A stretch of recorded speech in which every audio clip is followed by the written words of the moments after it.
All right.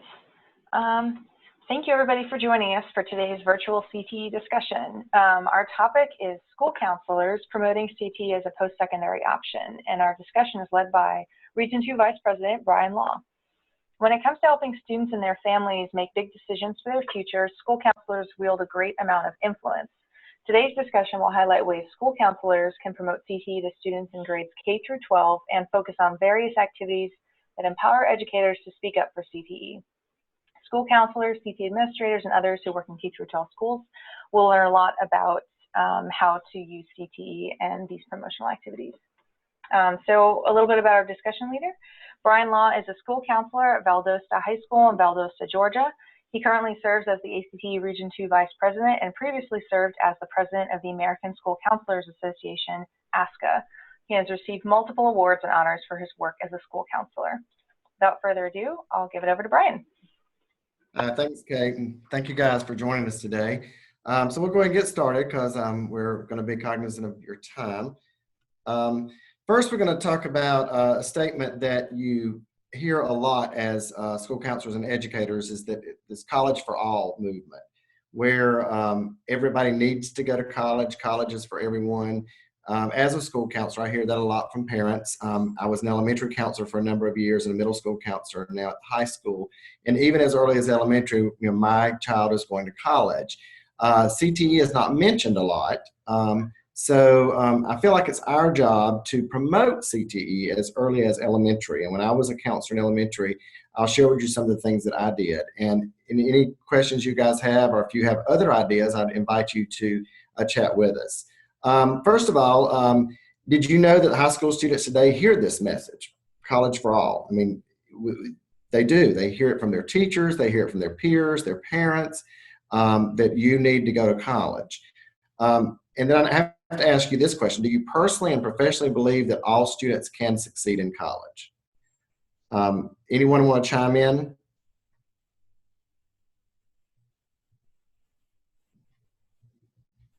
Okay, there are other options. As school counselors, we should promote everything, not just college, but we have the military, and then we have students that leave high school and go right into a career, or they could go into CTE, and many of them are graduating from high school now with that CTE certification. I was just speaking with a student earlier in my office that doesn't know what he wants to do when he graduates. He's a junior, and we were talking about his options, and he has some other issues that's going on in his family and stuff, so he's not so sure he wants to go to college right out of high school. So we talked about some CTE options, some skills that he's learned in high school in his CTE classes. So that's one way that I used it just today in promoting. The next question, do you believe that college is the only reliable, consistent path to financial success? I had another conversation this morning that was kind of interesting, something that I didn't know, and I feel guilty. Here at Valdosta High School, we have the health care, of course, pathway. And one of our teachers teaches dental, is part of that pathway. It's one of the areas that we teach, and she prepares students to graduate with a dental assistant certificate within that pathway. And her former job was a dental hygienist before she became a teacher about 12 years ago. And we've just added this dental program at the high school this year. And we were talking, and she said they were trying to hire someone else to come on board and help her, but they wanted someone with expertise in dental hygiene. And she said it's hard to get people because of the amount of money that they have to take a loss to come to teach. And I said to her, so dental hygienists make more money than educators? And she said, yes, by all means. So there's another example of financial success. I mean, you could go into a CTE program, and that's something I didn't even know, and I felt kind of bad that I didn't know that. And we got discussing how much dental hygienists make, and I thought, I went to school for a specialist degree, and that's great. So there's an example there, and you can promote other areas of CTE and in the job market and talk about the finances, the money that people make. And that's what students always say to us is, I want a job to make money. So any comments on that? Any chats that you'd like to share? Okay. The last question, is there someone? Oh, yeah, sorry. Hi, this is Ashley from Advanced CTE. I just wanted to sort of chime in that I think there's also the 2-year college option. I think is something that's also kind of, especially with CTE, there's a lot of certifications that require associate's degrees, and thinking 2-year versus 4-year, and kind of what's the program that you need to actually do what you're passionate about. So also, what do you make money, but like, what do you actually enjoy doing? And our organization, we just did a report we just released with the Siemens Foundation that tested a lot of those messages with students and with parents, and found that that's really something that they all really care about, right? Is what is my student actually going to be passionate about doing? What are they what's going to set them up? And I think that's a big part of the CTE message that can be effective. Hey, I'm sorry, someone came in. That is great, and that's good information. And we do, here, well, in my state of Georgia, we have, the 2-year colleges and the technical colleges. So those are great options too. So, and thanks for sharing. Anyone else? Okay. What do you think we're saying to people, finally, in the questions, what do you think we're saying to people when we say college for all, everyone has to go to college? What does that tell our students? Basically, that there are no other options, that they just can't, do anything but go to college. And again, we do need to consider, like you said, that the 2-year colleges and other options that are colleges. The one thing that I get from parents when I talk about 2-year colleges, or I talk about, for example, our local technical college, parents have sometimes a misconception that is a college, and they say, my baby is going to go to a real college. That bothers me because they don't understand, like you were saying, that is a viable option, and it can lead to further advancement in the college level later. Okay. So does anybody have any other comments about your reactions to College for All, and what what that says, and what we can do? And thank you again, Ashley, for that comment. Yeah, we did have a comment from Ms. Ferguson. She doesn't believe that college is the only reliable path to financial success. Many of the CTE pathways lead to high-skilled, high-wage, high-demand careers, and that the College for All message limits students' options. It does, absolutely. That's very true, and that's what we're saying. So, thank you for sharing, and that is absolutely true. What about? There's also a myth out there that we hear a lot, and I hear it from even some educators, that the academic rigor is not in CTE, that it's not, there's no rigor in CTE coursework. So for me, I think the problem is that there are programs out there that aren't rigorous enough and aren't properly integrated with academic and CTE. I think there's obviously a lot of states and a lot of systems around the country that do a very good job of that, but the problem is we need to bring all of the CTE programs, whether you're in a really rural area or really urban area, and kind of bring them all up to that level. So I think that's a big problem with the rigor conversation, and that the previous stigma that I think still sits with CTE. And I think, but the funny thing about that, to me at least, is when you compare it to the College for All movement, is the idea that college really isn't across the country doing a great job of graduating students either, right? If you look at college completion rates, 4-year completion rates. So the results kind of don't always influence the conversation in the way that they probably should. Absolutely, that's true. That's a good way of looking at it, is the number of students that actually finish their college degree, and that number is rather low.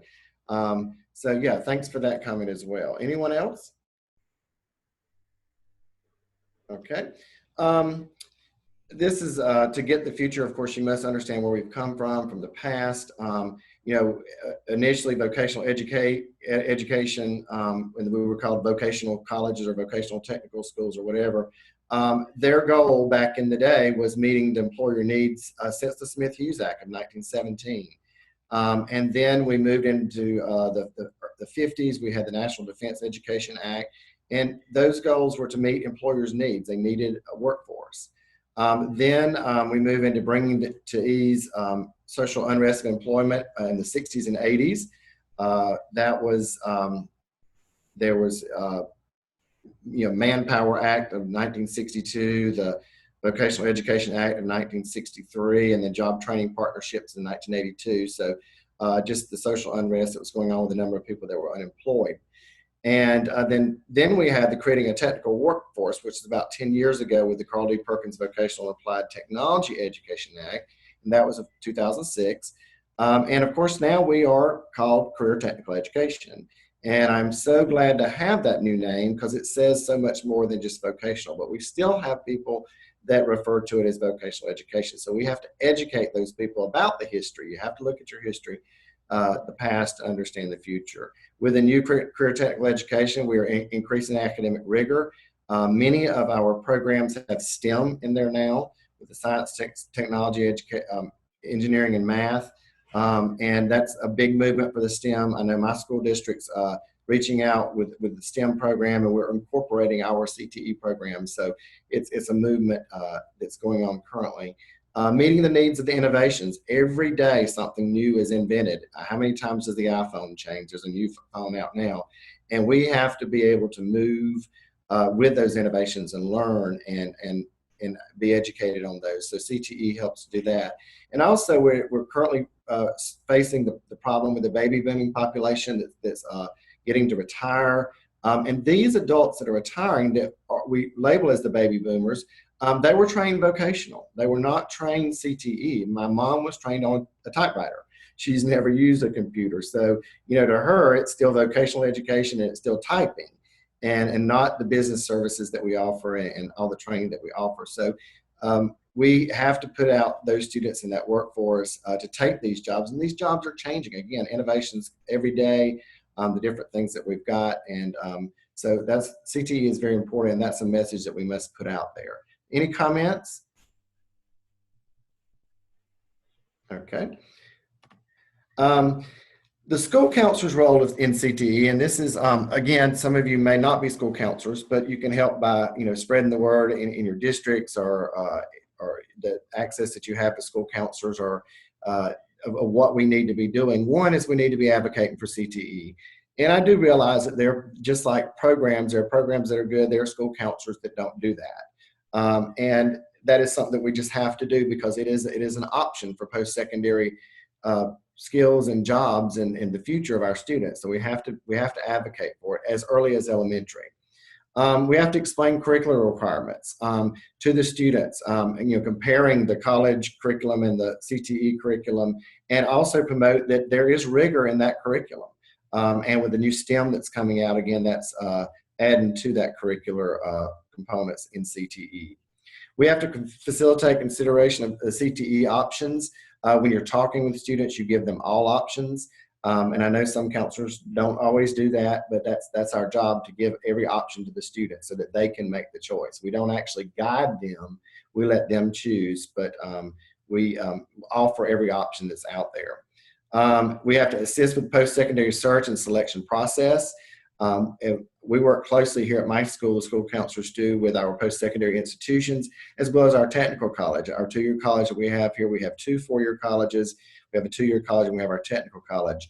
And we actually have students that we bus out to our technical college for CTE programs that we're not able to offer here on the campus. So that's the school counselor's job, is to identify those students who are interested and get them in those programs. And then we assist the students with their career development needs. And we start that as early as elementary with the exposure to the different types of careers and the career assessments and things that we do. And then in high school when it continues on. Any comments from the audience? Okay, we're going to move in, and elementary is always dear to my heart. It was my first job as a school counselor, and one of my favorite things to do was the career component. If you are a school counselor, you know that there are three domains that we touch. We touch the personal social domain, the academic domain, and the career domain.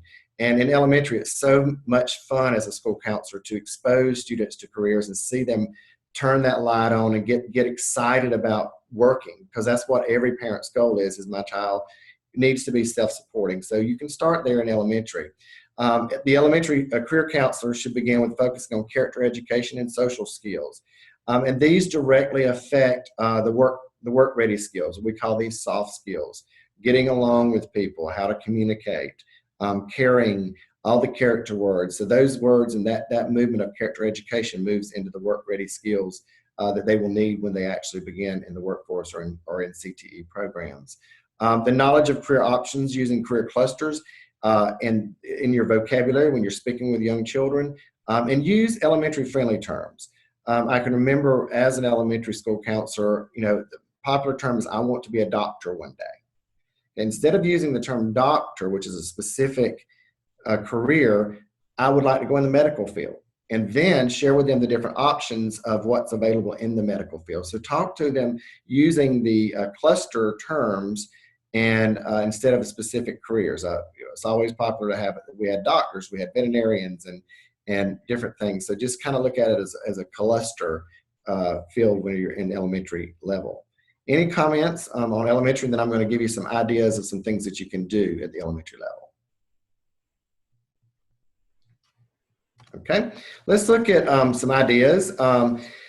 One of my favorite activities was Careers on Wheels. When I was an elementary counselor, we had people that had vehicles or transportation methods to come out and bring their vehicles out, and we put them outside, and each class of students got to rotate among the vehicles, and that person in that job was able to talk about that vehicle and how that vehicle impacted their job and was used in their job. And there was always excited. Of course, the ambulance is very exciting, the fire truck. But we had other things come out. People working in transportation industry, and then other areas that would come out. And that was always cool to see the kids come out and get inspired, hearing about these different careers, and many of them were CTE careers. Always have career speakers to come in and promote CTE. You can seek out some parents, find out what jobs your parents do, and invite those that are involved in CTE jobs to come out and speak to students and maybe do displays. I can remember I had a dental hygienist come one time and talk about her job, and she brought the teeth and showed the students how she cleaned teeth and brushing and all that kind of stuff. Each one of them got a toothbrush. They thought it was pretty cool. But we're promoting medical, and that was dental hygiene, instead of saying you're going to be a dentist. And so, get those CTE people to come out and speak to the students and do displays. Local career days. I remember something I started in the district that I was in as an elementary counselor was 5th grade career day. And we had a business in town that sponsored us and gave us a location. And we had various careers come in from the community. And we involved all of our elementary schools in the district, because what we had was those people in those careers got tired of being called from every school to come out to a career day. So we just centralized it, and I found us a sponsor, and they're actually still doing that after 13 years now, and have everybody come in and then bus all your students in and let them rotate through the various careers, and again include those CTE careers in that. Teaching character education to young children in elementary, again, that's the soft skills that they need that lead into those the work ready skills. It's very important that we do that so that they know what they need to know in the workforce. Lessons on career clusters, explain the various careers within a cluster. Many states now are moving to doing that, and that's a requirement in the elementary years, and it's the school counselor that usually does those lessons and teaches about the different clusters and the options that are there, and that's as early as elementary. Any other ideas, anything that you thought of while I was sharing, or anybody that that has done something different? Okay, we'll move on to middle school. Everybody says it's best in the middle. If you can survive middle school, I say you can survive anything, and I survived several years of that teaching and as a school counselor. I love middle school children. Middle school counseling should focus on interest. This is where you start looking at students' interest profiles and doing some assessments to find out what they're interested in. Work with skills to develop in certain areas. Begin putting that pieces of that career puzzle together, using the clusters to narrow their scope again, and then you begin getting ready for high school and your graduation plan and preparing for the pathways. So let's look at some ideas for middle school. Again, here, this slide here just kind of shows you examples of career clusters. In each state, basically has their own clusters that they offer, and they have their own thing. This was one that I found that looks pretty general, the different clusters. And again, talking about the clusters versus the specific career at these early ages so that they can explore all the careers within that cluster. Again, let's talk about some ideas for promoting CTE at the middle school. Interest inventories, again, to find out what their interests are, what they enjoy doing. Career inventories to include personality assessments and aptitude assessments. And they really have some cool inventories out there now where you can actually go online and it compares your personality to movie stars or to Disney characters or whatever, and it kind of gives you that comparison, and kids like to do that to see what they compare their personality to. Job shadow days where students are allowed to go to work with their parents or to go and shadow someone else. And we had one here at the high school yesterday, but that's high school, so we'll get at that. But you can start early with middle school students going out and shadowing and learning about jobs and allowing them that day that they can go and do that. Start with career portfolios. Many states now are having students to have a portfolio that they will carry through graduation. That portfolio contains lots of information such as their graduation plan and anything that they're planning to do career-wise. So many states are starting that in the middle school level as early as 6th grade. Focus on those career clusters and the pathways. Here you begin to break away from just the cluster and start looking at the different pathways to help the students select coursework at the high school. One exciting thing that's happening in my school district next year is we are going to start offering high school credit for CTE coursework in the middle school. And some districts may already do that, but we're very excited that students can come to the high school with some CTE credit. We will be offering the Introduction to Healthcare Science, which in Georgia that counts as a 4th science that they have to have for graduation. So that CTE course can count for an academic course as well as exposes students to the healthcare science pathway and clusters. Start with those graduation plans in the middle school. It helps the high school counselor prepare for courses that they select. Again, looking at the different pathways that are available and letting students know what's available at the high school in CTE. Anyone have any ideas to help middle school students and middle school counselors? Okay, we're going to move on now to high school. High school counselors, again, they focus on skills and abilities, what the students are good at, what they like to do. The student I was talking with earlier, that's what I asked him. I said, what are your skills? What are you able to do? And he was a skateboarder, so he said, I like to skateboard. I thought, well, that's not really a career, but let's look at some things that we can do. So we were able to discuss some things and come up with some ideas. Promote those career pathways and focus on CTE classes for exposure to skills. There's a story that I always love to tell about a former high school student that I had. He's now graduated, but he came to me in the 9th grade, and his goal was to become a brain surgeon. That's what he said when we were talking about his area of interest, and what all the interest inventories had pointed to was in the medical field, and he wanted to be a brain surgeon, which is great, and he probably could have because he was that smart. He was very good with science, very good with math, great kid, studied hard, could be a brain surgeon. And my conversation with him was, we'll call him Bobby. Bobby, we need to look at, make sure that this is what you want to do. We need some exposure to the medical field. Oh, I know what I want to do, Mr. Law, I'm sure. Okay, great. Let's look at some CTE courses, get you in there and start learning about the medical field. In our CTE courses, we teach you skills, you get some terminology, vocabulary. It will help you when you get to college to be that brain surgeon. He said, well, I was kind of thinking I wanted to take like some art classes and stuff. Well, there's room for art too, but we need to get you in a CTE pathway. So we got him an Introduction to Healthcare Science, and one of the things that my school does for healthcare science, the intro class, is they get help with the blood drive. And we had the blood drive here at the school, and about mid-morning, I heard them call the nurse to the room they were doing the blood drive in, that they had an emergency. And I thought, okay, one of these kids is giving blood, and they're not right size and that kind of thing. They passed out. No, it wasn't one of those students. It was Bobby. Bobby passed out the moment he saw blood. He could not stand it. So that class helped him discover that that's not the pathway for him. And he didn't realize that he was that fearful of blood. So he changed his pathway because he could not stomach it, could not do it, and went into an engineering pathway. And he did go to college, to a 4-year college. He's graduated with engineering, but he got his training here at the high school with engineering through those CTE courses and the end of course pathway assessment. So he graduated with that extra knowledge to let him know that that's what he wanted to do. So it also was a career focus method for him. All right, so we're going to look at some ideas for promoting CTE at the secondary level. Again, taking some skills or aptitude inventories, which they took some in the middle school, but if you do it in 7th grade, it's a good idea to do it again in 9th or 10th, just for affirmation that that's what their skills or their aptitude is. Definitely look at a 6-year plan. And many parents don't understand when you say 6-year plan, but at the high school level, that's looking at 4 years of high school and 2 years beyond. So do we have a question, anybody, or somebody joining us? Okay, great. Welcome if you're just joining us.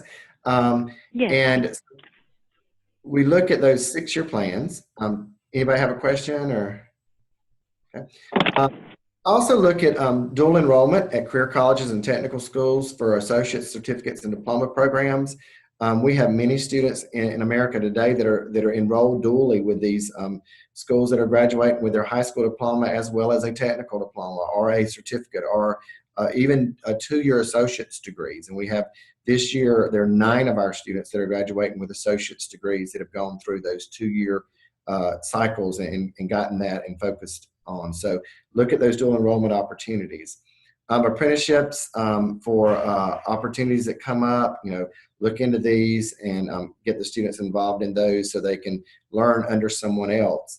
I have so many stories that I could tell, but I don't want to just bog you down. But I had a student the other day that started an apprenticeship. We're building a new high school here in Valdosta, and he started working with the people that manage the construction company, and he learned so much, and it helped him to narrow his scope that he wanted to go into construction management.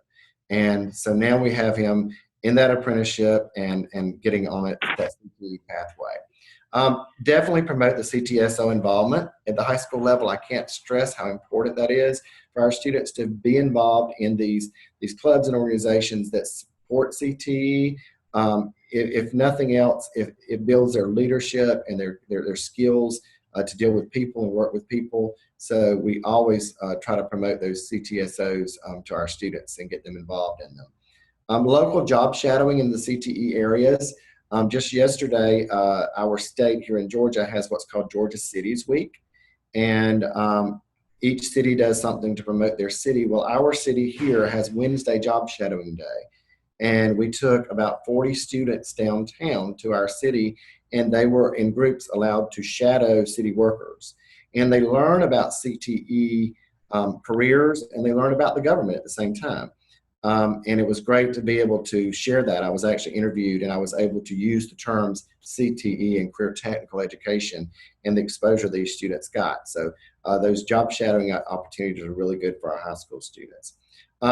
One thing that we also want to make sure that we do is to talk to our parents and promote CTE with our parents. Again, many of the parents or grandparents or whoever's raising the child may not understand the difference between that vocational education and CTE. And may not understand that CTE is a viable option for their child's future and for finances and the different opportunities that are out there. So as school counselors, we should be that messenger and promote that with our parents, talk with the parents, and make sure that they're aware of these options. From our audience, do we have any other ideas to help secondary school counselors? Brian, we did have one comment, and I think this is actually pertaining to elementary, but maybe it also fits with middle and secondary. Alicia is planning a Dress for Success Day at her elementary school, and students there are going to dress as if they're interviewing for a future career, and they will have a guest speaker come to work on eye contact and shaking hands. They will also have a mini dance party to make it fun. Wow, that's cool. That is elementary, but I mean, it could be fun for middle school as well. Again, thank you, Alicia, for doing that, promoting that, and using the term when you're speaking with them, career technical education. That sounds like it's going to be fun, and especially ending with a dance. And there's no reason we couldn't do that at the middle or high school level, Kate. I mean, there's definitely the opportunity to do that. I know some high schools say wear your college shirt of the college that you attended for our faculty, but there's no reason we can't have dress up days for high school students too. Another thing that brings to mind, thank you, Alicia, for sharing, because this brings up another point. Our CTE courses that we teach here at the high school, the programs, they have a professional dress day. And that allows the student to dress professionally for that particular area. In our medical pathway here, the health care science, the students there wear the scrubs on Wednesday. So you know who's in that program. So it kind of promotes that. Other kids ask, why are you wearing that? Of course, we have ROTC, and our ROTC cadets on their Wednesday, they wear their uniform. So in the other areas, they dress for success. So it's that dressing professional that day. So thanks for sharing that, Alicia. That did bring up that point. Any other comments or suggestions? I'd love to hear what you guys are thinking. It doesn't have to be secondary. It could be any of the other levels, or if something's come to mind that you'd like to share, love to hear it. Can you hear me? Yes. Yeah. Okay. As far as career centers, in a previous career center I worked in, my name is Miranda, we did what was called Get on the Bus. And so it allowed students to get on the bus with a friend and come over and explore the programs for a day as a means to kind of promote. So it's called Get on the Bus. And then the counselor there could talk more about the potential options and tie in. And they also did something like that for the middle school students, not getting on the bus on their own, but they would come over and just do an open house and explore early. And so some of the 8th graders, once they were old enough and in high school, they said, I remembered that visit that I had during my middle school year. So. Awesome. Thanks for Miranda for sharing. That's a great idea. I hadn't even thought about that. We do that. I'm not a career center, but for my high school, we do the orientation where we try to expose them to the CTE options. But that's great when you've got that resource to bring them over and actually show them, because they see skills and they see people enjoying what they're doing in those programs. So that's great. Thanks, Miranda. Oh, you're welcome.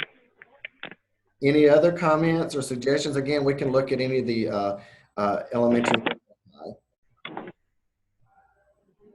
Well, so this is Ashley again, and I just have a question really, which is, I think it's probably more specific to middle and high school, but do you run into a lot the situation where, the students having to sort of decide between a CTE program and, say, being on a sports team or some kind of other activity that all their friends are in? Like, do you run into that a lot, and how do you handle it as a counselor? Good question, Ashley. Actually, I've not run into that problem with sports, with CTSOs or with CTE programs, because most of our sports do practice after school. Now, if the CTSO that they're involved in has certain meetings on certain days after school, sometimes that does interfere. But we have students, we actually encourage our students in sports at the high school level to get involved in other clubs, because just putting that sports on your resume or on that application that you're doing is not always enough. But I've not run into that problem. Has anyone else on the line run into that situation? No. Okay. Miranda, have you had any problems with clubs interfering with sports or anything? No, no, not at all. Most of the time, if it's something done after school with a program, it would be more like a club. And so the students have decided based on their schedule to participate, because everything else is basically during the daytime. As far as the CST. Unless it's, even the conferences are normally during the daytime. So I think it just depends on the format, if it's a club or if they're doing something that's still tied into the class. Right. That is a good question, Ashley. There may be other, school counselors that run into that depending, but my school's a big sports school, but we have, again, our students are involved in several activities. Other comments, questions, or suggestions? I'd love to hear your ideas or something that comes to mind. I know you have dual enrollment programs. We started this year in St. Louis Public Schools doing dual credit programs for CTE. And so, so some of the classrooms, the classroom teachers are now have the ability to offer credit for their courses without the students having to be transported to that college for the Yeah, that's great. We actually started that this year too. They train our teachers to be able to give that through the technical college. And next year we're excited about starting something. It's interpersonal relational skills class that we're going to offer. It's through our technical college, and it's going to come under CTE. It's more of a work ready, work focused type thing. And our high school teachers are going to teach it and give that credit for the college. So good. Of course, they, the students do have to meet the college entrance requirements to get, and we run into that problem sometimes. Like, for example, our technical college we had a hard time finding a construction teacher. And we've changed construction teachers for several years now because, people work in the construction industry that decide to come and teach. Sometimes it's not what they thought it was going to be. But we were having trouble finding that construction teacher. So our technical college is providing that teacher that comes out to us. And so they're able to be here and they're able to give credit at the technical college if the students meet their entrance requirements. And that's the problem we run into. They don't have those skills to pass. Yes. So that's a great idea. Brian, we do have a comment from I think Miss Ferguson, going back to that sports and CTE programs. She says that actually came up in a discussion yesterday. So maybe there's some background here, but she also commented that students have limited space in their schedules as being a challenge. That is true. Thanks. We're on a 7-period day, and we moved to a 7-period day from a 4x4 block to give students more options and more opportunities. I know one of the things that we battle as a school counselor, and actually this might help with that question that you've got. We don't have a problem with it after school as much as we do during school, because many of our coaches want their students to be in weight training, and that's not a pathway, even though the coaches would love for it to be. And sometimes we have to convince the coaches, look, this kid needs this CTE course. They're interested in it. Lay off of them, back off a little bit, and let them you work on that stuff after school. So that is one of the things that we run into, is not having enough periods to fill. But moving to a 7-period day has really helped us. Anybody else? Miranda? No, I don't have anything else. No. I saw your light come on. I was just wondering.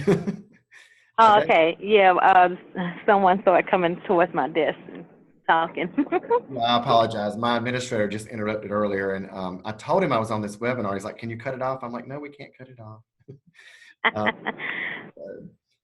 Any other comments or suggestions? I want to just thank you all for joining us. I know it's hard to get out of your schedule. Again, I got interrupted, and they're wanting me now to go for some test training. We're in the middle of testing. And I know it's hard to get out of your schedule. So I thank you for taking the time to be on the call with us and to promote CTE and share this with your counselors in your district and your to the school counselors. This is our job. CTE is our job. So I do want to thank you for that, and thank you for being members of ACTE. This is your organization, and we appreciate your support of ACTE. Any other questions or comments? I just want to sneak in a real quick comment before people start dropping off. If you'd like to get more information about this presentation, or for us to send you the recording afterwards, please type in your email address in the chat and send it to me. You can send it privately to Kate Dowdy, and we'll collect your email addresses, and we'll be sure to follow up with this resource. Okay. Any further comments before we close the presentation?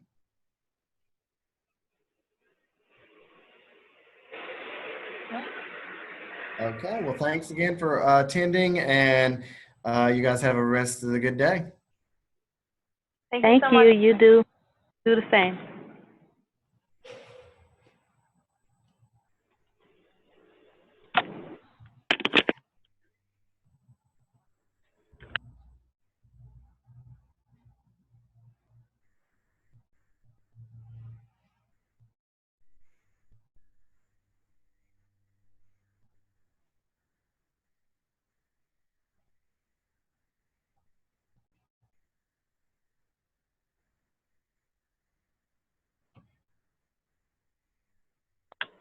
Say, Brian, I had one person ask if we could share the slides with them.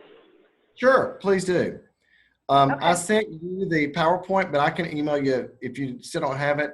Please do. That'd be great. We'd love to. Awesome. Yeah, I still. And have them. They can redeliver. It's not copyrighted by me. The purpose is to get the message out what school counselors need to do, so they can redeliver however they wish. Perfect. Thank you so much. It was a great presentation. Really appreciate Thanks, it. Kate.